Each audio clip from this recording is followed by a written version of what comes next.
Hi there, I'm Frances Waterman O'Connell, Safe and Inclusive Schools Consultant with the Nova Scotia Department of Education and Early Childhood Development. The title of our session is called The Journey Continues, Preparing for School Through Relationships. I will be presenting along with my colleague Tracy Devereaux. If you reviewed the previous sessions, you would have received some information on trauma-informed care and coping with uncertainty and change, as well as working through your fears. Tracy and I would like to acknowledge that our journey still continues during our current reality with COVID-19. We would like to provide you with some information you can use when navigating through this change. The Back to School plan speaks of wellness for all as a priority. We know the importance of relationships and communication when working together contributes to wellness and well-being. And I would like to say the objectives that we have today. Our objectives are as follows: understanding relational theory, understanding restorative approach, and exploring strategies, practices that support positive well-being in the learning space. When we speak of the importance of connection and inclusion, we are speaking of the ancient history of the Indigenous peoples. The Back to School plan has a focus on understanding the word Kinu. Kinu is a Mi'kmaq word that means all of us together. Some of the highlighted pieces on this slide speaks of Kinu as meaningful partnerships with all students and their families, reaching out to students, especially those who have been disproportionately impacted by COVID-19 and this year's school closures, understanding the gaps in student learning, and also moving forward together and valuing students as a whole.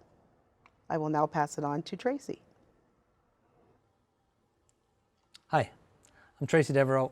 I'm the Restorative Approaches in Schools Coordinator for the Restorative Initiatives Unit at the Public Safety Division of the Department of Justice. As we start to think about relationships, I can't help but think to Maya Angelou. Maya Angelou said, "I've learned that people will forget what you did. I will learn that people will forget what you said, but people will never forget how you made them feel." As we start to think about returning to school and that whole concept of relational theory, we think about, in North America, the social factors that contribute to well-being are in decline. There has been a steady decline in nearly all things apart from social media. And at no time in our history has this decline come to a halt the way it has with COVID-19. With COVID-19, social media became the only connection. Increasing social connections in our lives is probably the single easiest way to enhance our well-being. Now is the time that we reestablish those social connections in our classrooms. This part is paramount. For us to be able to have our students come back into these classrooms and be able to reconnect and reestablish those relationships and have that comfort feeling, it's an essential role for us as educators to be able to provide that. Mounting research shows that students who feel connected to school, to teachers, to other students, to school itself, do better academically. Enhancing these connections will bridge the transition to academics. Once we're able to have our students feel connected, feel trusted, feel respected, feel heard in those classrooms, it's then that we're able to reintroduce the concept of the academics and getting back to that part of the work. Relational theory holds that as human beings, we live in and are constituted by relationships. Nothing cements this more for me than the past 13 years when I've worked for the Department of Justice at the Halifax Youth Attendance Center, working with the 1% of the population that did 90% of the crime. Establishing relationships with those students took a long time. I remember one of my students saying, "Do you think I care if I break into your house or steal your car?" And I said, "How long have you been in this program?" And he said, "I don't know. A year?" I said, "Well, it's been 8 months." "Yeah." I said, "And it's taken 8 months for you and I to develop enough mutual trust and respect for one another to even start talking about how you're feeling right now. You have never shared that with me before. but now you've chosen to. And it was at that point that I realized, in my position, working with this marginalized community, it was going to take a long time to establish those relationships before we could start affecting change. When we think about that, one of the things that came to me with these students was the fact that together was how it was going to happen. And when I think about togetherness, I can't help but thinking about Ubuntu, the African philosophy of I am who I am because of who you are. There was an anthropologist in Africa who was with some kids, and he'd taken a basket of fruit and said to the children, whoever wins this race will get this basket of fruit at the end. And when he commenced the race, the students locked arms and ran together and then sat there and enjoyed the fruit. So when he questioned it, the student said, I am because we are. So if we think about that in terms of the classrooms, I am who I am as an educator because of who you are as a student. And now I'll pass things over to Frances. The graphic that we have in front of you is an idea that's adapted from the Golden Circle from Simon Sinek, which speaks of the why, the how, and the what. The why is where we begin, our purpose, the cause, and the belief. It connects to our emotion and decision making. It's very powerful to know your why. The how is understanding the approach or behavior to your why. It's also a connection to our emotion. And the what is understanding the list of action items that we carry through. In this case, in our presentation, the why would be relational theory, the how would be a restorative approach, and the what are the practices that we carry through. We know that relationships matter. Staff to student, student to student, staff to staff, parent to child, parent to parent, child to child, family to family, and community to community. They are all interchangeable. We need to pay particular attention to how we organize those relationships in schools and at home and its ripple effect. The restorative approach, our how, is the relational principles of practice, which you will learn later on in the session. It is one way of showing our ways of organizing and using the restorative approach, where building relationships, strengthening communications are highly valued. Then we have the practices. This is where the restorative approaches works through our everyday practice. Some examples where we exercise the restorative approaches are through restorative interviews, restorative meetings, community building gatherings, so the share and the learning, decision-making gatherings, reintegration circles, welcome circles, and problem-solving gatherings. I am now passing it on to Tracy that will speak on restorative principles for practice. As we think about the restorative principles for practice, the one thing that I want to emphasize is these principles are not separate, but rather intertwined and interdependent. So first of all, relationally focused. Relationally focused, understanding and seeking to structures to support just relationships. How do we form a just relationship? Focus on relationships, a way of looking at things to check what is the connectedness. Not focusing on just one individual. Focus on the connections as your mode of analysis, as a way of thinking about what is going on here. This requires paying attention to who are in those relationships, where are they located, how are they embedded, and how are they embodied. We are constantly working towards creating just relationships because things change. Striving to maintain levels of trust and respect, creating safe spaces for students to contribute, share, and learn. As I think about this relationally focused, I think to my time of teaching at the Central Nova Scotia Correctional Facility. I was teaching a communications class, and I had an inmate who was probably 30 years old. And he said, you know, it's pretty bad that I had to come to jail to feel respected in a classroom.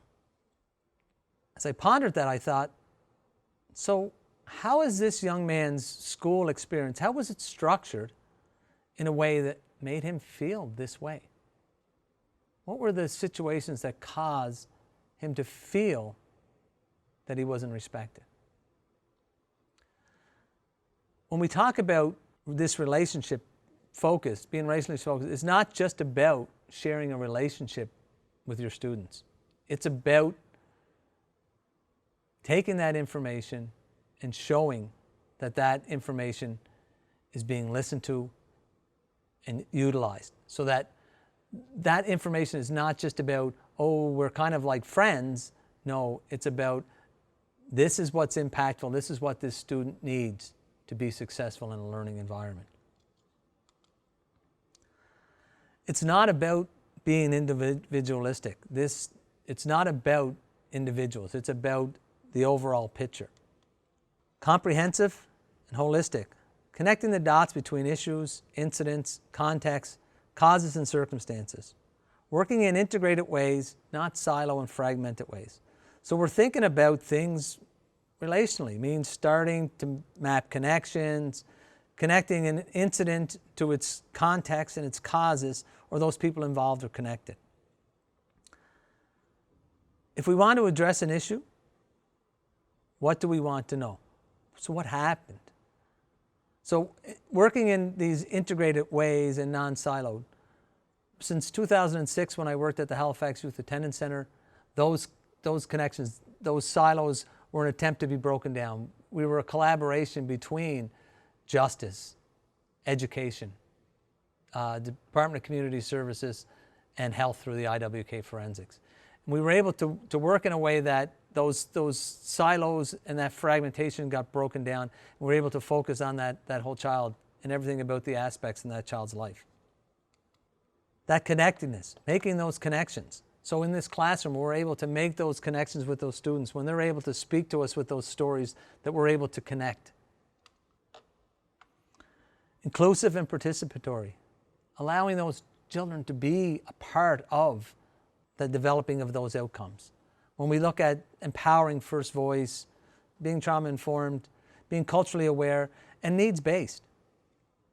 It's important to be inclusive, to figure out who has been or who is affected, who has been harmed and who is being harmed relationally, who has insights on the issue, who can affect the outcome. We're trying to figure out what needs to come next, who needs to help make things go better in the future. It's important not to just put stakeholders in the room. It's about coming to an agreement, a collective within that room when it happens. So addressing those, knowing the fact that systemic racism exists, failure of care exists. Again, creating a space where first voice is not just welcomed, but listened to and supported. Not just acknowledging the marginalization, but actively working collaboratively to address it. So knowing those situations, we know those circumstances those students are going through, and being able to offer them an opportunity to be heard. Because in many cases, they're just waiting for an opportunity to be asked. They're just waiting for an opportunity to be listened to. And it's our role to give them that opportunity.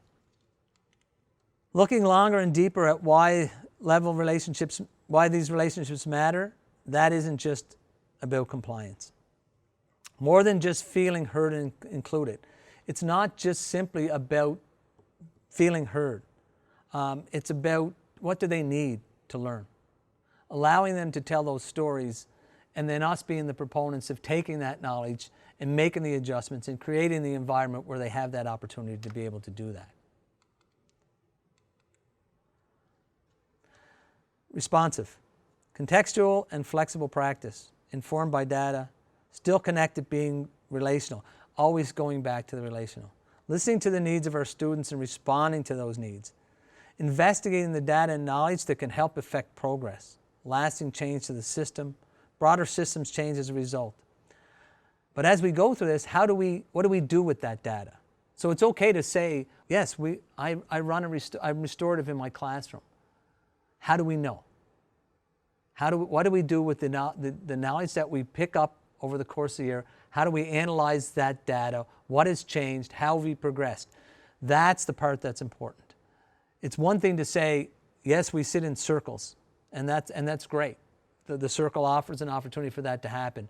But utilizing that data, being able to say we are being effective because we're actually seeing change, we're seeing progress, we're seeing development for these children.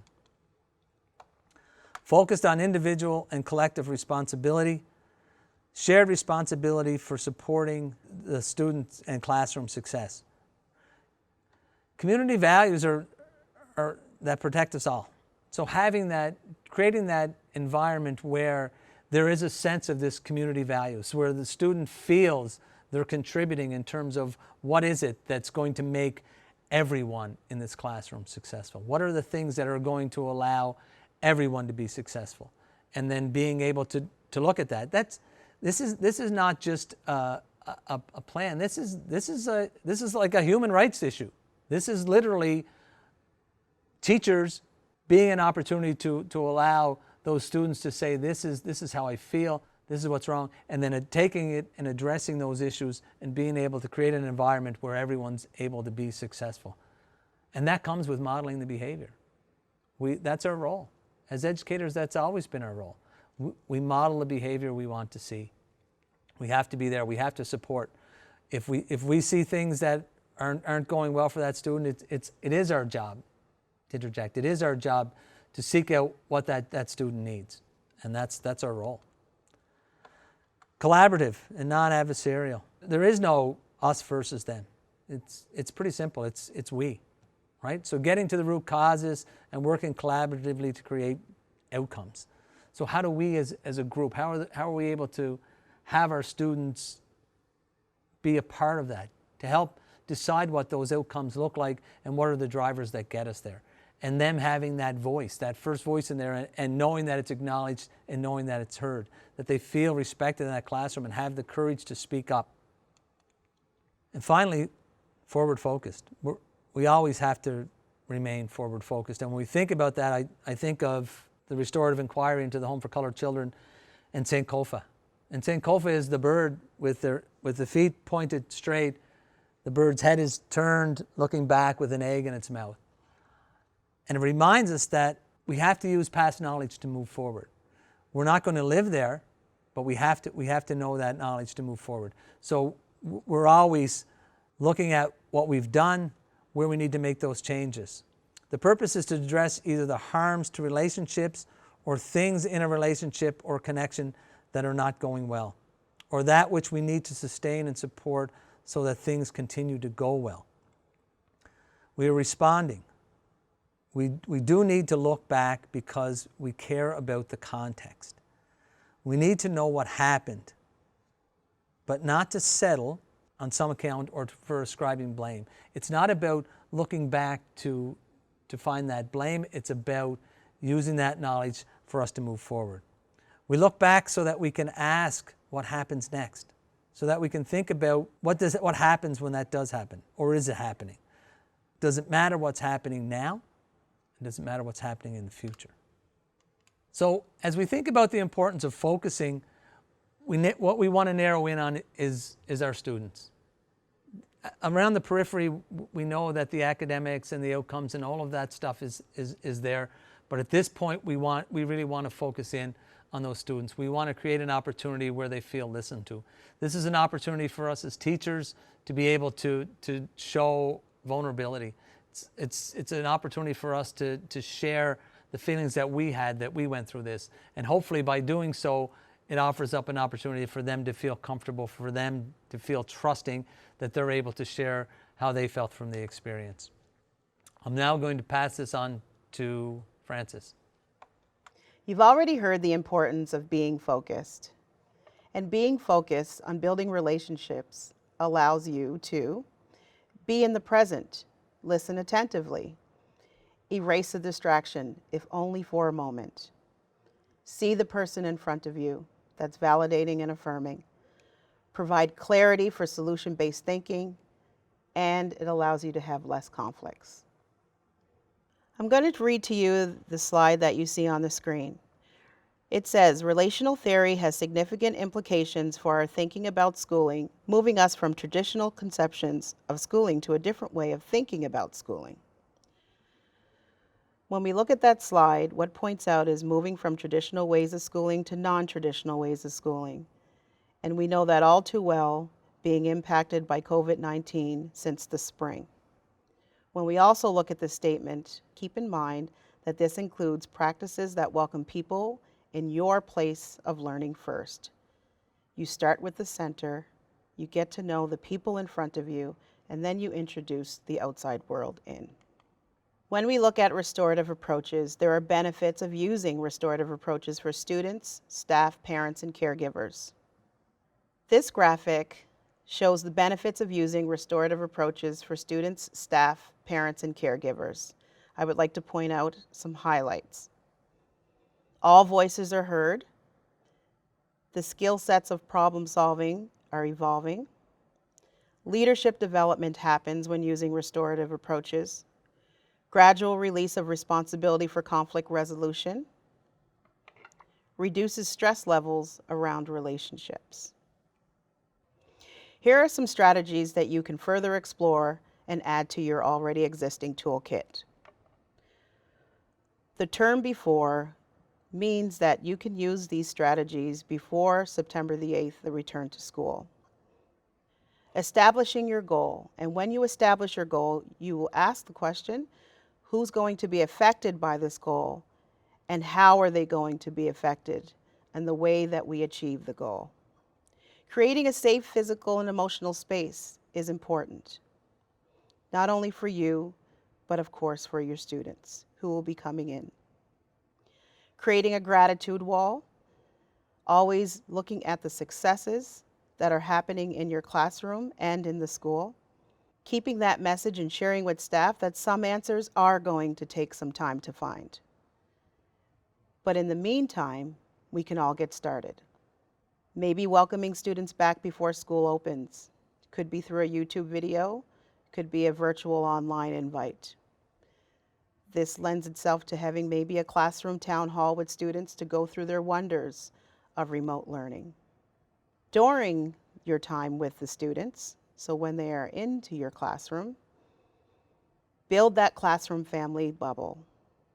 Ask the questions to your students, what does that mean for us? Listen to the stories the students may have and the experiences that they share when they were at home with their family bubble. Make room for everybody. Sharing responsibility and leadership is also key. We also know that you are leaders in the classroom and there's also leaders in the school building. But please be mindful of the little leaders that are in front of you. Access their gifts. Exercise their leadership. Share different ways of communication. We have been following public health guidelines where we are wearing masks and we are practicing social distancing. And when wearing masks, sometimes it is very difficult to understand someone's nonverbal cues. So sharing different ways of communication could start by having a conversation about how do we greet one another. Creating a gratitude wall, again, I know I've said it at the before section, but continue with that gratitude wall even during your time with the students. It is very important that you share with your students that school and home are on the same team. We are there to support the students. We are there to support one another. An extension of the classroom family bubble.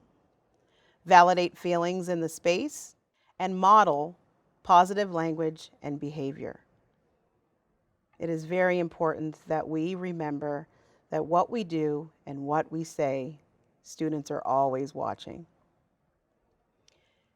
Team building, problem-solving activities to promote collective responsibility. Also, take this time to share with even students that some answers take time to find. But we can still get started. This is a great opportunity to practice online lessons in the classroom.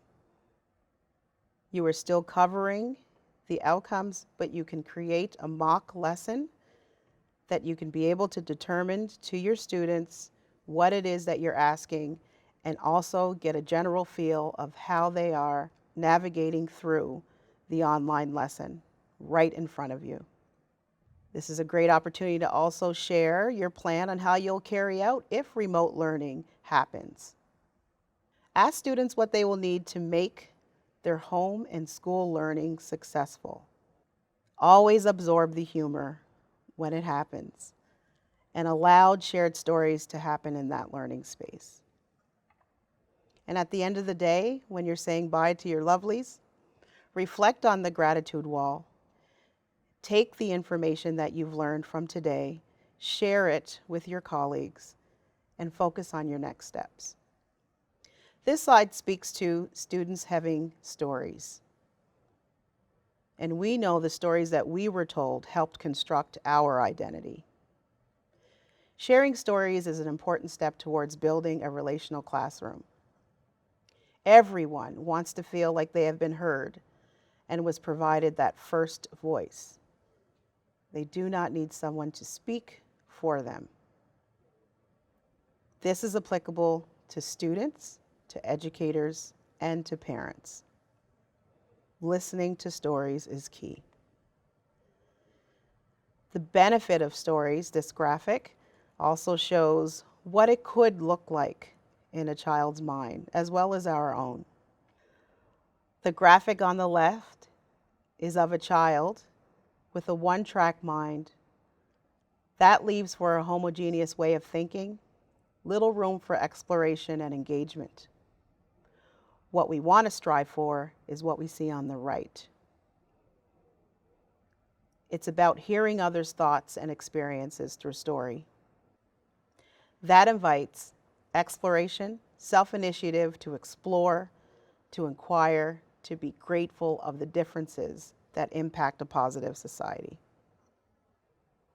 We also must be mindful of those students or others who come to us that have experienced trauma. And this graphic shows trauma and brain development.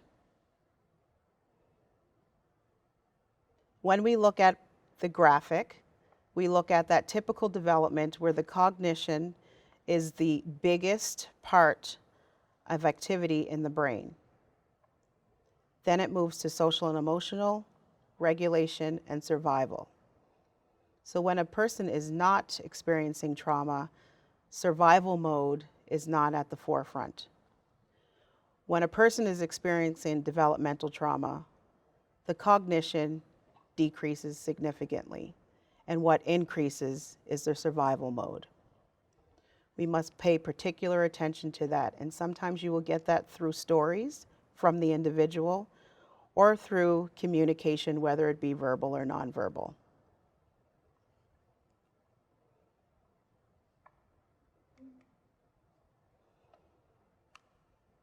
The key to addressing those individuals who are experiencing the developmental trauma and who are not experiencing developmental trauma, again, is listening.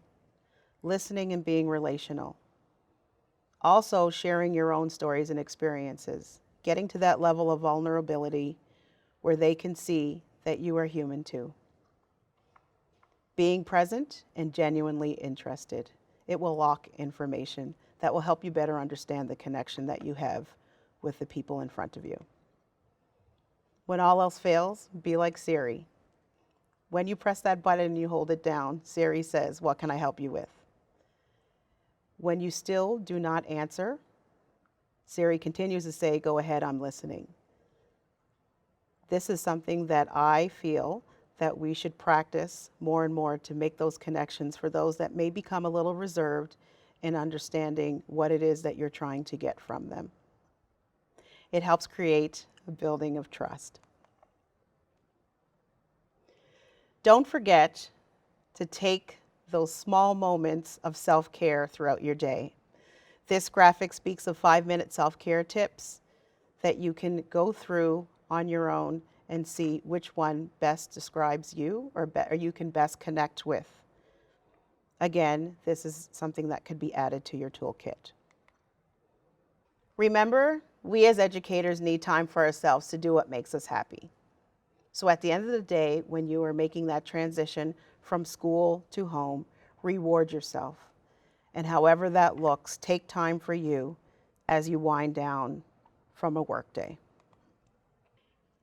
Here are some resources from your respective union to assist you, as well as other resources within our region that can help support you as well.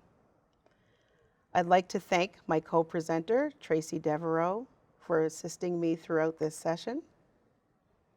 I wish you all a year full of positivity and strong, positive relationships that will lead to growth and success. Be well.